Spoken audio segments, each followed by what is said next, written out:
Hi everyone, welcome back to Software Analysis and Design. This is our last lecture. Oh my God, went quick. Review and recap today. We'll round it off. I got a few questions from you that I'm going to revisit, and we'll provide the sample solutions for the exercises that we talked about last time of how you can check your knowledge for this course. So let's jump in. Where you at today? Ready to wind up, to round off and wrap up this course? Ready to just be present here for a while?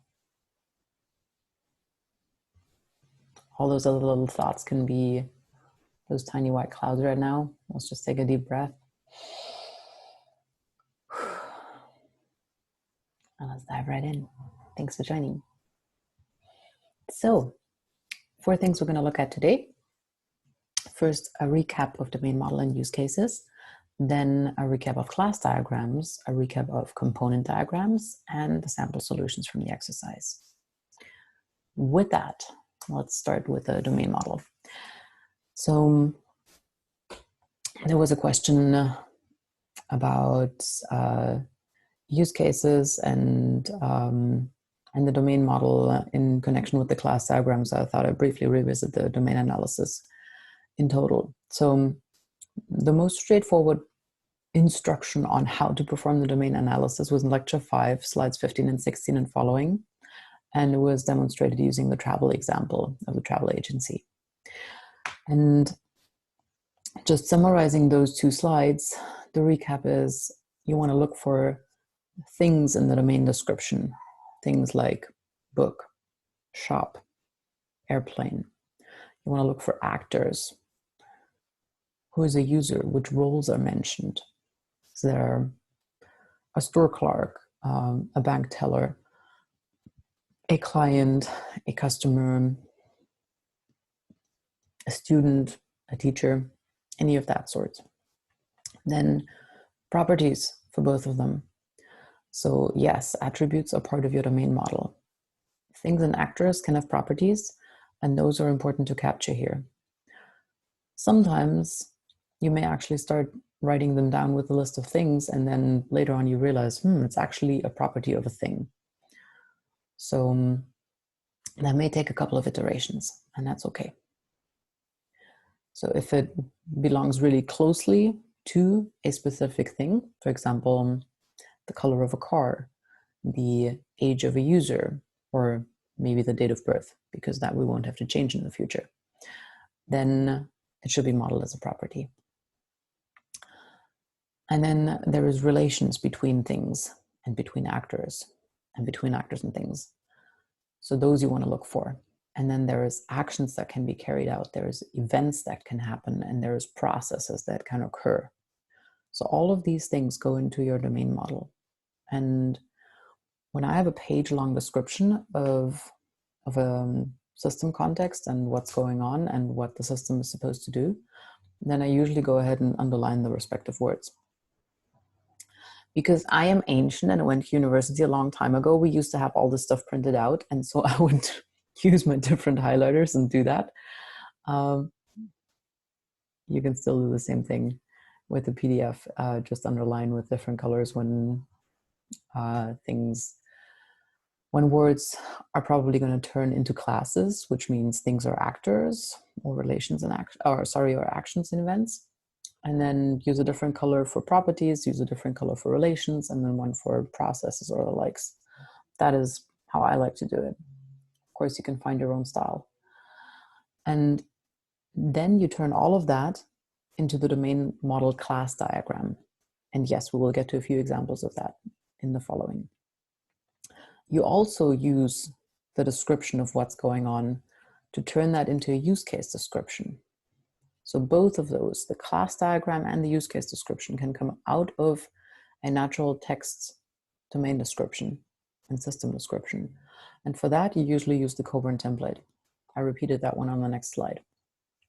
So there can absolutely be some behavior in your domain model. That is something that came up as a question. And You can have methods in your domain model class diagram. We'll get to that as well. And there is some dynamics that will still be missing because you have not decided yet on specific designs and, for example, which user interface elements are going to be in there and what type of behavior that triggers. That is still out of your domain model, so that doesn't show up. But other types of behavior, somebody registers for something or somebody sells something, that, of course, that can show up in your domain model as a method.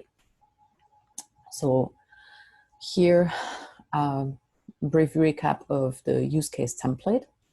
So I like to go back to the Cockburn template because it's very encompassing, and it just captures everything that you may need. Some companies work with a restricted version of that, or a smaller version, and they skip some of the fields, but I just find this version the most helpful, and you can just copy and paste it from the PDF. Or you Google it again, and then you find it for copy and paste as well. With that, let's look at the class diagrams. So, like I said, they are used for the domain model, and then they're also in use for the design model. And apparently that has led to a little bit of confusion. So let me differentiate that. They can be a representation of a domain model or of a design model, depending on which abstraction level we're at. So during the early phase, during the domain analysis, I am interested in which actors and things and so on exist in the domain that I will have to model into my software system that need kind of a representation in my software system. Maybe not all actors turn into classes, but the actors are going to show up as actors in many of my diagrams. And then later on, when I get closer to the design and implementation, then I can use the class diagram from the domain model and refine that into my design class diagram. So ideally, I can extend it. And sometimes that's going to need a few iterations. So I can take into account all the design principles that we learned about, and such that I can use design patterns. But that domain model, domain class diagram, is still the basis. And because I heard that notion as well of, oh, once we get to the more robust model. No, it's not about more robust. So your domain model, your domain class diagram can be super robust as it models the domain perfectly as is and as we need to depict it in the software system. But then as you go over here towards the design model, you may require a few iterations until you get to that stable part over here, until it's best fit for purpose in the solution domain. So here in the problem domain, that's where we capture the domain model. And then here in the solution domain, that's where we have the design model. And from here to there, in our ideal world, it will be a straight line. In practice, it usually takes a few iterations until we nail it right, because we have these design patterns and design principles that we want to adhere to. For example, if I make a domain model for a music web shop, then there would be a class song in my domain model. And that song would probably have an attribute price and a method play. Those elements, song, price, play, they represent the real world. And so those are things we would want represented in the domain model. And when I then move in from analysis to design, when I move into the design model making, then I'll probably continue to have a class song with an attribute price and a method play, depending on how I choose to design the system. But there will also be more attributes and methods over here in that design model, so I can work with that class within the software system. So there might be like getters and setters, and some way of how the graphical user interface handles this. So there will be more in here. So I hope that makes the difference a little clearer. And now we're going to look into a few example diagrams as well, not just written up. So here we have one for a phone.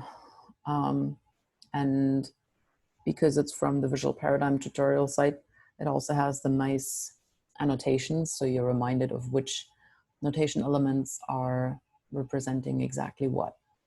So we have a class line here that has an attribute busy, which is a Boolean, and then it has the methods dial, a number, and off hook or on hook. So we see it's an older phone. There is a hook. And that is connected, the role is connection to, and the association is the connect line here, with a telephone. And then that telephone has attributes, namely hook, which is a Boolean, and connection, and they are even initialized here. So while this is on a domain model level, because we don't see any other internal software elements, there are a lot of details in here that I would not necessarily expect in a first domain model. In a first domain model, I maybe haven't even decided whether I want to model that hook as a Boolean, but I know I need to know whether it's true or not true. And same for the connection. I know that I need to know something about the connection of the phone, but maybe I haven't decided yet whether that's going to be represented by an integer or not. And then there is again some operations: on hook, off hook, dial, set caller ID, and set answering machine. And then we have ringer and caller ID and answering machine, so some associations to other classes. And those aggregate from telephone. And then we have a composition down at the bottom right for message, so the answering machine can have several recorded messages. And the composition means the messages won't exist without the answering machine. Whereas the aggregation, the ringer, caller ID, or answering machine, they can exist in the system as modeled without the telephone. So that's the first example that has methods as well on the domain model level. Second example, also on the domain model level. Here we have a order system. So we have a customer that is connected to an order, and that order has several operations called calculate tax, calculate total, calculate weight. And then there is an aggregation of order details. And the order details can have 0 to many items. And each of the items has then a shipping weight, a description, get price for quantity, get tax, in stock. So all of the classes in this one, most of the classes in this diagram have attributes as well as methods or operations. And we see that the attributes and the methods in part do have data type declarations, and in part not yet. So for example, it's unclear how the customer's address is going to be saved, and it's unclear how shipping weight and item is going to be stored. And then there are others where it is clear. So we know that a date is saved as a date and the status is a string. And we have some payment amounts as floats. And then there are a few methods already, and they don't have parameters or return parameters yet, but it's clear at least which methods there are.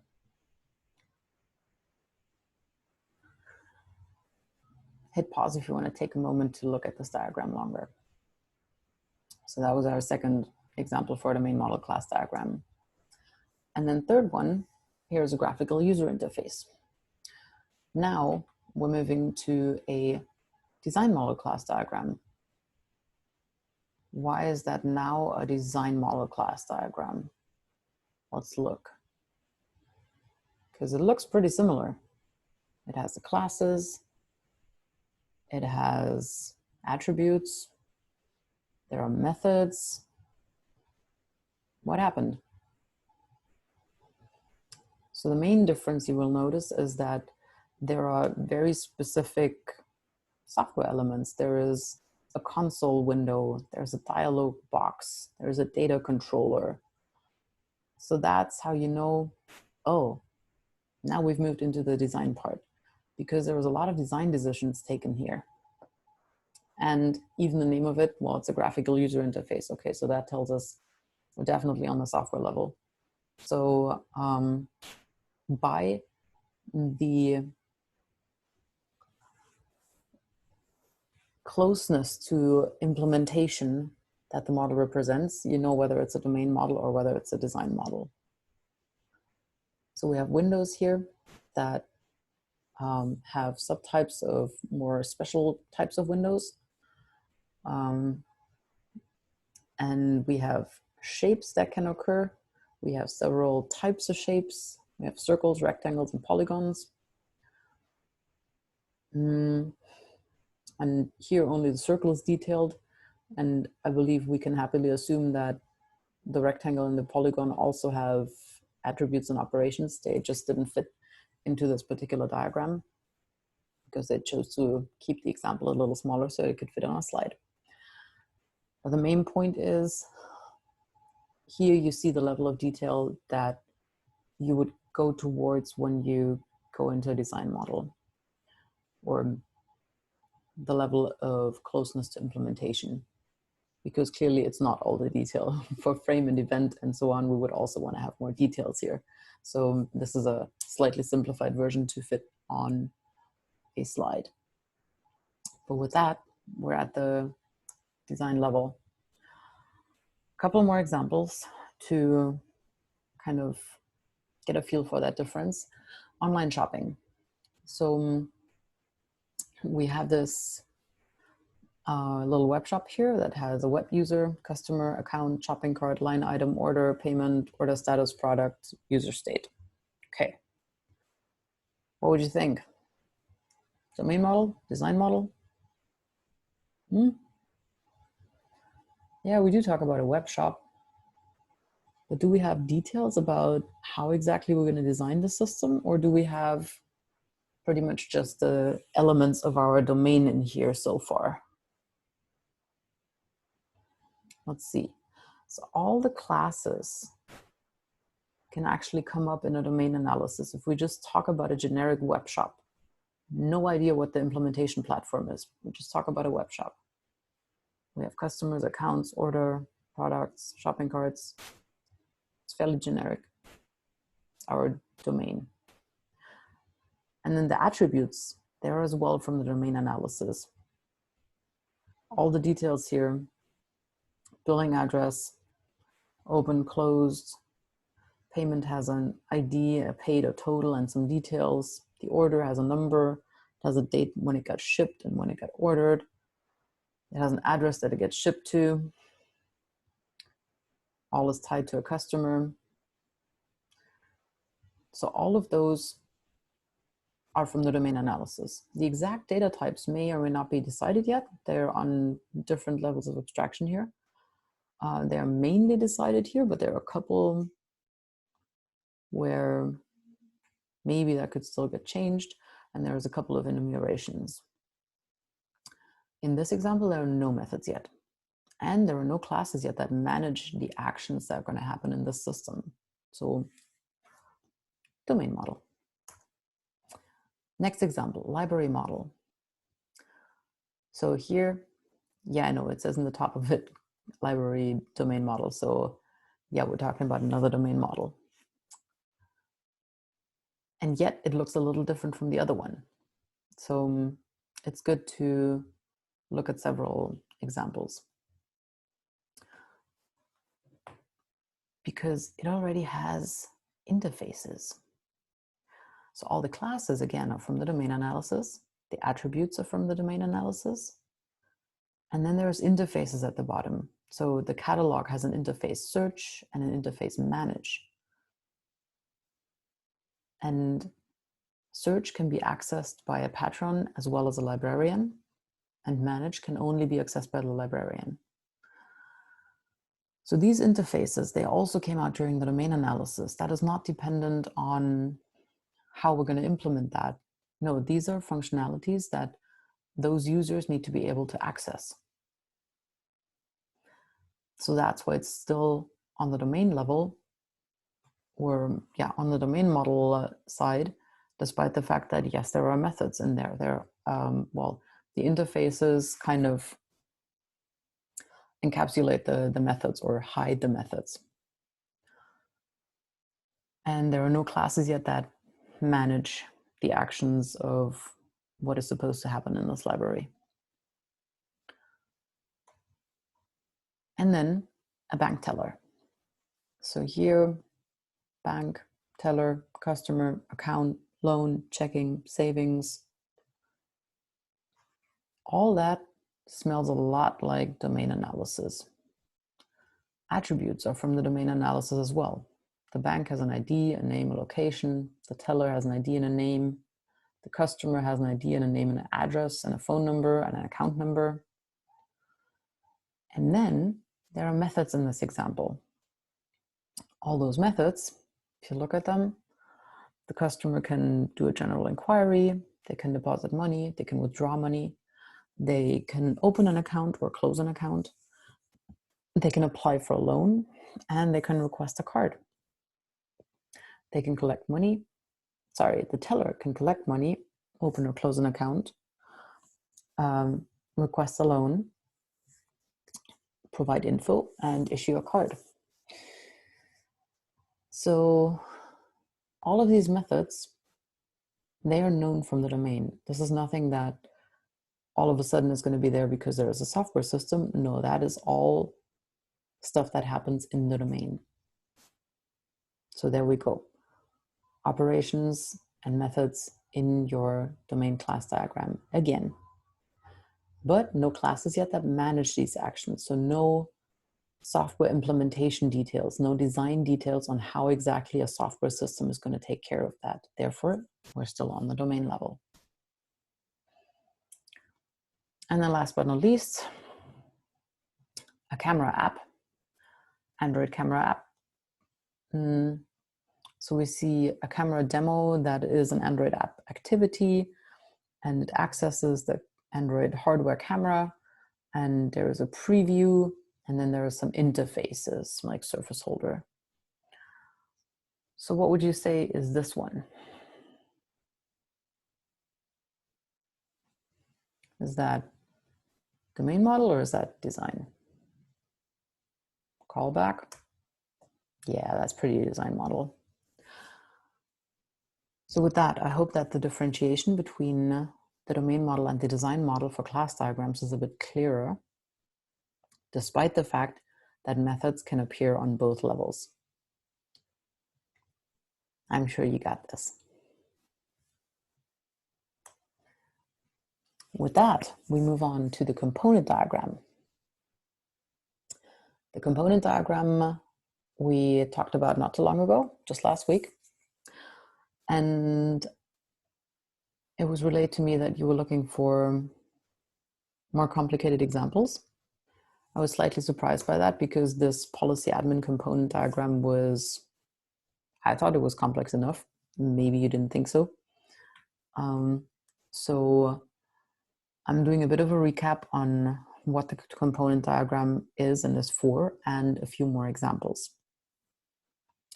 If you want to go back to this one, that was in lecture 13 about component diagrams.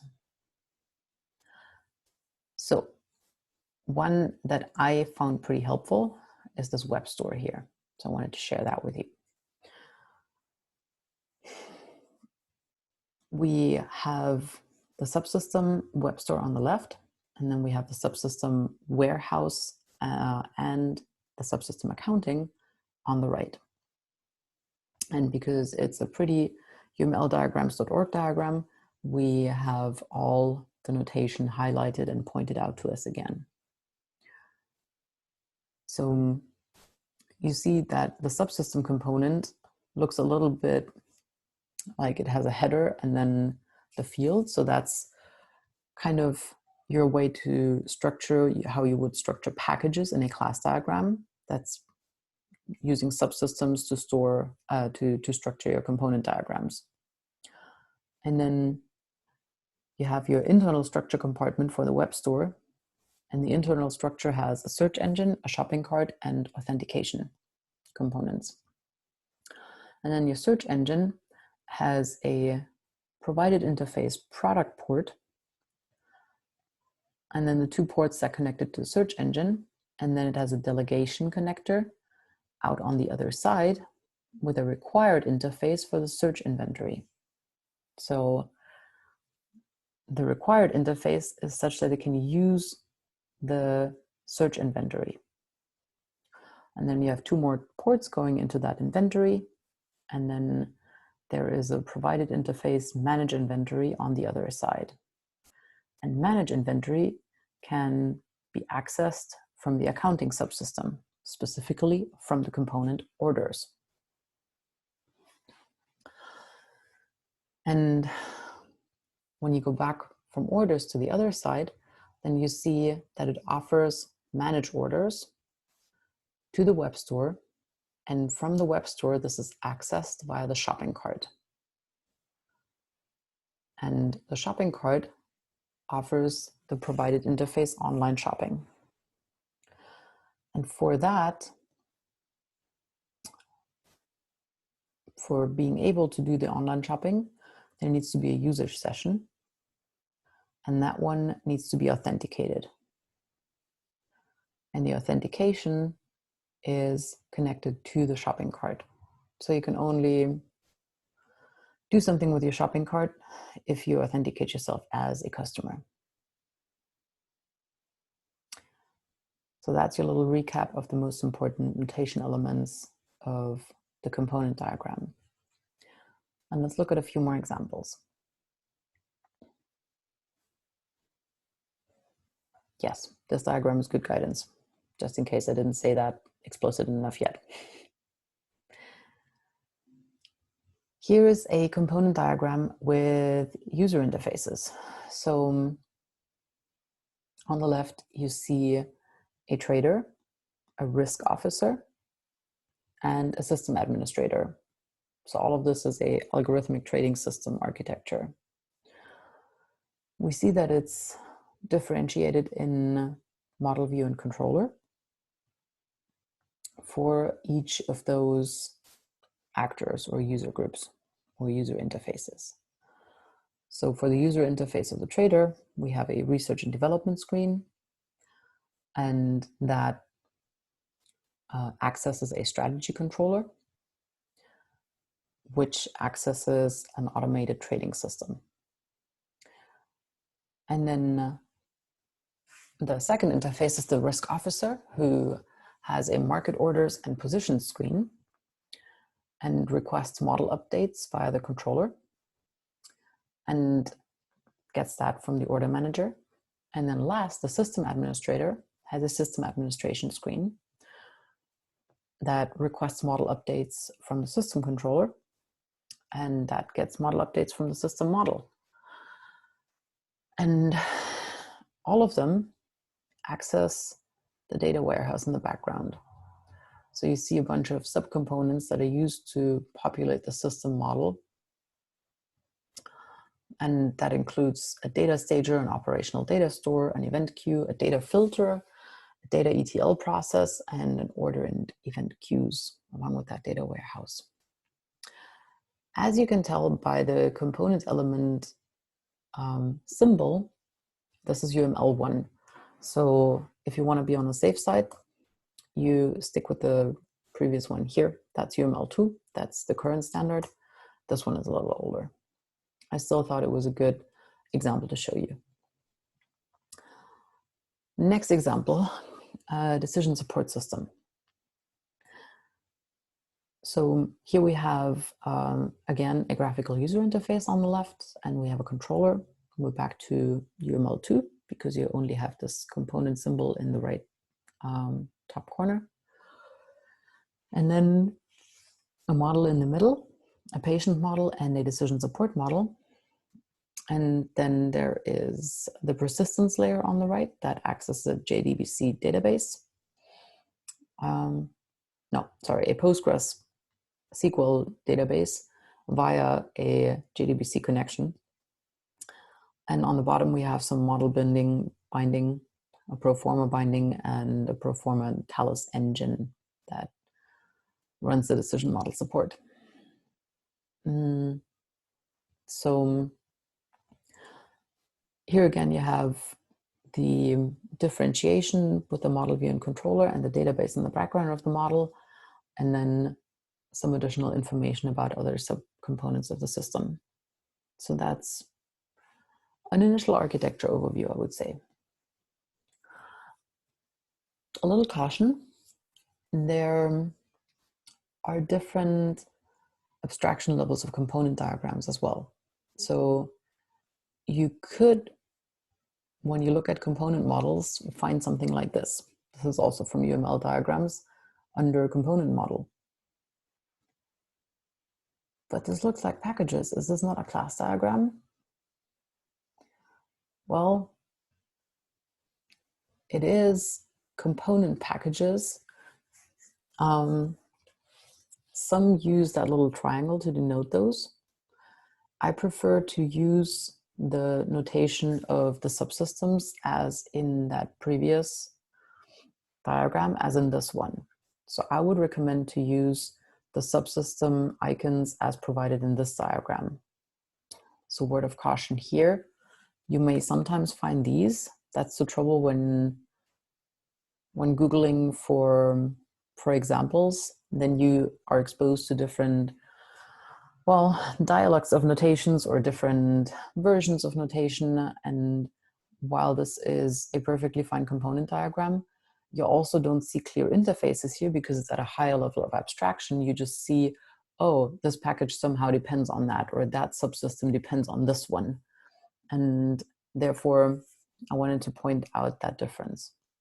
Second example, no interfaces, no connectors, instead a high-level data flow. Second example, similar. On the high-level side, no direct interfaces. So here, we even see a use of the component item icon in the top right corner. But still, you don't have the interfaces. You just have some data flow. So it's not as specific as the way how I would prefer you to do your component diagrams for now, until you have them down so smoothly that you know when you want to use which level of abstraction. So maybe, or surely, that was useful for what the authors of this diagram needed at the time, but it's not the standard component diagram for this course. So again, go back to the one about the Webstore that I referenced a couple of times. Then you're going to be on the safe side for now. Good. With that, component diagram, check. Let's move to the last part. So solution hints for the example exercises from last time, the Check Me In app. Disclaimer, the next slides give a possible solution to that Check Me In case based on the exam grading protocol that it came from. And it was not me who made that. That's from a previous version of the course. What is true for this one as well as for the exam at the end of this course is there can be various variations that are all valid solutions. So because we're talking about analysis and design and not about math, there are many options of how to do something in detail. And we will always make sure we give you the highest amount of points and appreciation and all the things that we can give you for something. And there can be quite a difference in the solutions that we come across as we look over what you hand into us. So just as a recap, I'm not going to go through all the details of this because that's what we did in the previous lecture. So feel free to go back to that one if you skipped it or missed it. This is a modeling practice for the camping reservation system called Check Me In. And camping is great. And in order for not having large queues in front of the reception, let's put in a Check Me In system that does this for us. So we have checking free spots, reserving spots, and handling payments. All of this can be taken care of. When a client arrives, they go to a terminal, and then when they enter and leave, they can do that by entering a PIN code at the gate, and then they can check out either automatically or by interacting with the system. With that, and a couple more system requirements, that said, in the future, this should also be able to support other kinds of accommodation, not just tents. There are some hardware requirements that this is done with the touchscreen terminal, and there are some technical software requirements. So we're going to do this in Java, and there are a couple of predefined software classes. And with that, let's jump into the given problems. First one was use case-based requirements. Make a use case diagram that includes at least 2 sensible use cases, and use an include or extend. Give a use case description, including one alternative flow of check-in. So here's the overview, use case overview diagram that has 2 use cases in addition to check-in. So here we have open gate, manage client, and then pay reservation, which gets initiated from check-in. So we have an include and an extend, both in here. You want to make sure for your use cases that they are verbs. So if you only have nouns in here, then it's too little. Often a noun and a verb in combination make a lot clearer what you're doing. Because over here, if it only said pay, then the question could be, well, pay what? And if it only said open, well, because we've read the system description in this case, we could say, well, duh, it's the gate. Also, if it's a larger system, then maybe it's not so duh, and it's always good to make it more specific. So noun and verb combination, solid. And then we have an external system mobile app, and very important for the system, for the use case diagram, is to have a system boundary or system border in that diagram. And then very basic use case description. So in this example, the chosen template is way more simple than the one I'm asking you to use, but that's why I have the Cockburn template earlier in the slides. And you can still go back to the lecture on use cases earlier in the semester that has them in detail. The perspective is from the visitor in the use case for the basic flow. And there's always this ping pong in between user and system. So the user does something, the system responds. User does something, system responds. That's important to have this back and forth modeled. Second problem, domain modeling. Build a domain model of the problem domain through the use of a UML class diagram. Here we go again. That's why we repeated the class diagrams. So a simple domain model here is one that has the camper, payment, reservation, map and spot. And maybe you can show off and show me that you've understood inheritance and group something. But it's also not mandatory in this case. Make sure that all your connections have labels. And sometimes it may be useful to add an additional note. So the UML notes always serve for just adding a little bit of extra information, and that way they make your diagram more explicit or more clear. Third problem, design modeling. So design the initial software structure for the Check Me In system with the use of a UML class diagram and a sequence diagram. So here we go, second UML class diagram. That means this time we're moving to the design level. So it focuses on some implementation aspects and includes taking care of the requirements that were earlier in the system description. So you want to have all classes, attributes, methods, and associations. And the hint was either first do your sequence diagrams or first do your design class model. It's your call, but they need to be consistent. So here's a design class diagram for this model. You have some kind of canvas on your touchscreen, some kind of graphical components, message area, touch button, reservation form, campsite. This stuff, graphical user interface, is something that you have a pretty high chance will occur in some form or another in many software systems that I could possibly ask you about. So there are some generic solutions that you can just recap a little bit in your mind. Like, what would this look like if I have a system that uses sensors? What would this look like if I have a system that has a graphical user interface?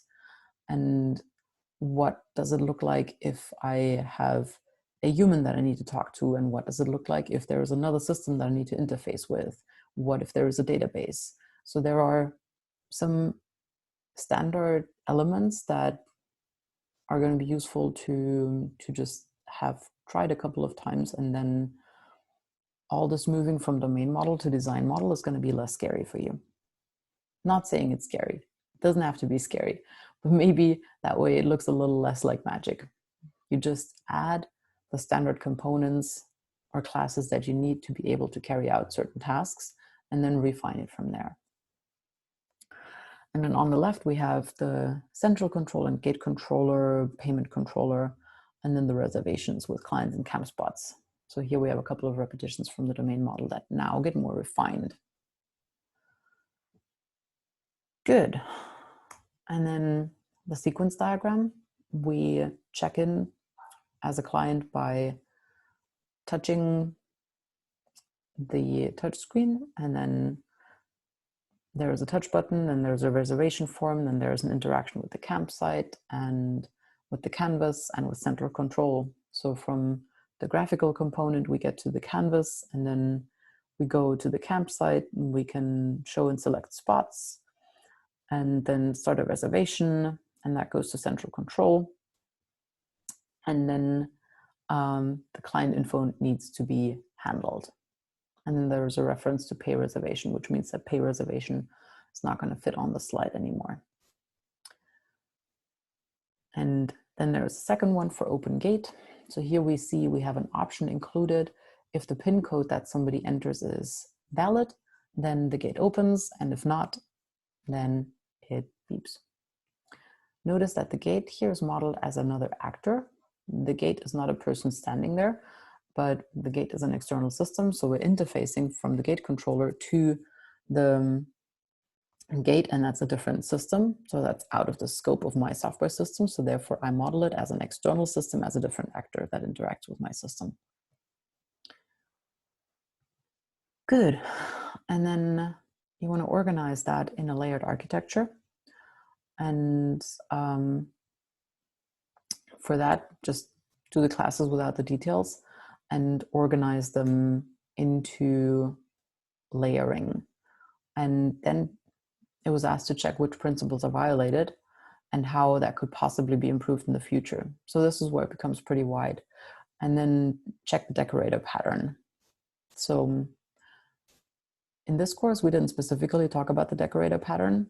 So I'm not going to go into details on that. I'm just going to generally say the solution shows a clear architecture and uses dependencies and relationships. And the architecture has 4 layers: user interface, app, domain, and technical. There are different layered architectures out there, but with 4 layers are usually good. If you go back to the lecture on software architecture, I know you're going to have an entire course on software architecture as well, so we just briefly visit this part. But you can revisit that lecture on the software architectures, and you come across those 4 layers, and you're pretty good. There's always some kind of user interface, there's always some application logic, there's some domain logic, and then there's some technical stuff underlying that. And then there's a couple of typical mistakes listed here. So if no clear diagram was there, or only some loose text was written up, or if there were random newly chosen names for the architecture that the grader couldn't make any sense of, or no package symbols are used, then that's that has to take off some points. And then for the pattern, well, there had to be a valid argument for that one. Last one, behavior modeling. The gate can be in different states: closed, opening, open, closing, and stopped. And then some more detailed description when the correct pin code is entered, and so on and so forth. And it stops when there is an object noticed below the arm, and gate controller always receives a state update, and then some more hints on how to model the behavior. If you want to reread it, just hit pause here. So we're going to need a state diagram, right? Agree on that? Cool. Here's a state diagram. So we have one starting state, and that's in gate closed. And from there, we can go to opening if the pin entered is valid. So there is a do activity that says do blink red. There are guards on the transitions. Make sure that the transitions always have guards, so I know when is that transition happening. And an action code as well. That action code is consistent with your class diagram. And then you can go to the state open, you can go to the state closing, and you can go to the state stopped. So because there is no end state in this diagram, because closed would like when we don't start a process and then are done, there is no end state given in this diagram, and that's okay. What is important is that there are no states that cannot be reached, and that you can always move on from a state. And you always want your triggers for when something is happening or when something is done described as well. So when 0 degrees are reached, then the gate controller sends a state update, and we know, oh, we're back to closed. Good. There could be more states if you chose so, but this is the minimum amount of states that you could possibly have. One last word of caution. I heard the words complex and complicated being used a bit interchangeably, so I thought I'd take a second to differentiate them. They're simple, which is something like following a recipe. Recipes are essential. Expertise is helpful, but not required. Produce standardized product. And the best recipes give good results every time. So in an ideal world, we want simple software systems. That's what we like best. The world isn't always ideal. So a lot of the time we get asked to do complicated things, like sending a rocket to the moon. So here, formulae are critical. Sending one rocket increases the assurance that next time it'll be okay and it'll work too. There are some high levels of expertise needed in multiple fields to send a rocket up to space. And rockets are somewhat similar in critical ways. Like they fly pretty fast, they have combustion engines of certain kind, they are rocket engines. I am clearly not a space engineer, and they need to make it through space. There is a high degree of certainty in the outcome once the original issues are solved. So This is your typical engineering problem. Now we get to complex. For example, raising a child.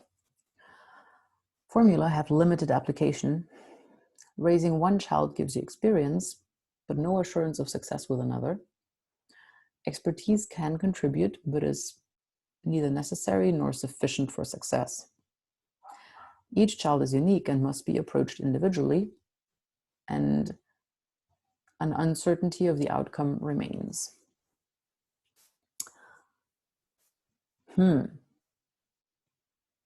Raising a child? We're making software systems, right? So no connection. Can we be done with this? Not quite. The reason for that is, yes, we deal a lot with engineering problems. Those can be complicated, and that's what we use computational thinking for. That's what we use math and decomposition and computational thinking. Those complicated systems are embedded, though, in a complex world. You have to deal with things like users, humans. They're not always so predictable. They don't always do things right. Different users have different preferences. Different users have different behavior. Behaviors change over time. People evolve. People grow. People die. So we have complicated systems in a complex socio-technical environment. And that's why you need to be okay with both of those terms, and why you need to be able to develop systems that are both complicated and dealing with complex situations. So software already can be complicated. We'd love to always have it simple. It's not always that simple. And the socio-technical systems around it are complex. How do you know when it's what? When it's complicated, there is specific inputs, and then there is a series of steps, and they can be very complicated. There can be many steps, but the outcomes are predictable. If you deal with complex, you have dense interdependencies of certain inputs, and then there is nonlinear change going on, and the outcomes can very quickly become unpredictable. So while we'd love to deal with the left side, get ready for the right side. Because in the end, what's going to happen is you're going to have to be working with a mix of the two. And luckily, you don't have to deal with that level of complexity in this course. I just wanted to point out to you that with computational thinking, we're not going to go all the way. There's something that's called systems thinking that I highly recommend you look into and learn about, because that's going to help you balance out the engineering mindset. So systems thinking takes the big picture and more high-level view on everything and looks at how things are connected and work together. And our computational thinking here likes to decompose and break things down and solve the detailed problems. And the only way how we can do complicated and complex systems is if we combine these two ways of thinking and get the best out of both worlds. Then all of this is going to be a round picture, and it's all hopefully going to be workable. And with that, I am done for today, and I thank you for making it through this course with me. You are ready. You're ready for the wilderness. You're ready for the final exam.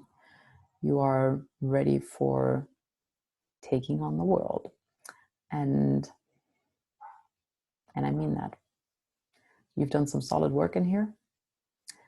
And I hope you continue and develop the systems that make us be better humans, that help us create a better world, and that,